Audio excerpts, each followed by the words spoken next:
Isa po sa mga grounds ng disqualification ay kapag tumatanggap ang isang kandidato, political party, ng tulong pinansyal o anumang klaseng tulong mula sa isang foreign entity o kaya isang foreign citizen o isang foreign national. In fact, kaya po nagsasabi tayo yung tinatawag na Statement of Contributions and Expenditure, Mr. Chair, dahil doon natin nakikita. Kaya lang, siyempre po, nung nakapunta po kami sa Bangko Sentral ng Pilipinas, ang sabi po namin, sana ma-monitor din yung mga pagpapadala ng pondo, lalo na coming from the outside.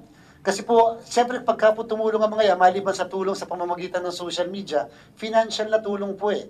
Pwedeng ipang kontrata o pang-hire ng mga services na magkakaroon ng mga massive disinformation at misinformation. So sana po sabi namin, when it comes to the anti-money laundering, maipatupad natin ng maayos, makita namin yung flow ng pera. Ang problema po kasi kapag yung pondo na o pera nanggaling na sa mga negosyante o negosyo na nandito na sa Pilipinas, yan po, napakahirap po nating matrace yan kung tutuusin.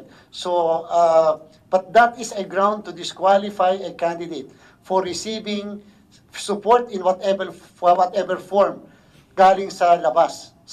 Kahit nga po sa former Filipino citizen na hindi na Filipino, and therefore, hindi na po sila Filipinos, and therefore, foreign nationals na po sila. Kaya kahit sila, hindi sila pwedeng magbigay ng kahit na anong tulong pinansyal o anumang klaseng tulong sa ating mga kandidato.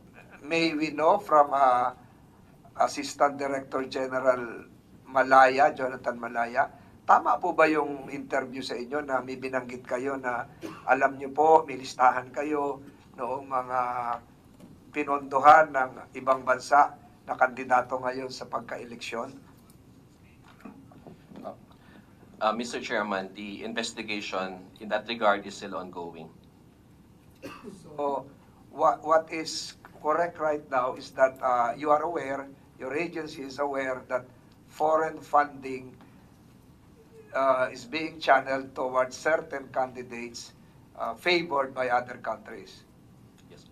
Mr. Chairman, we're looking into it. As I said, investigation is still being conducted by the various agencies, Your Honor.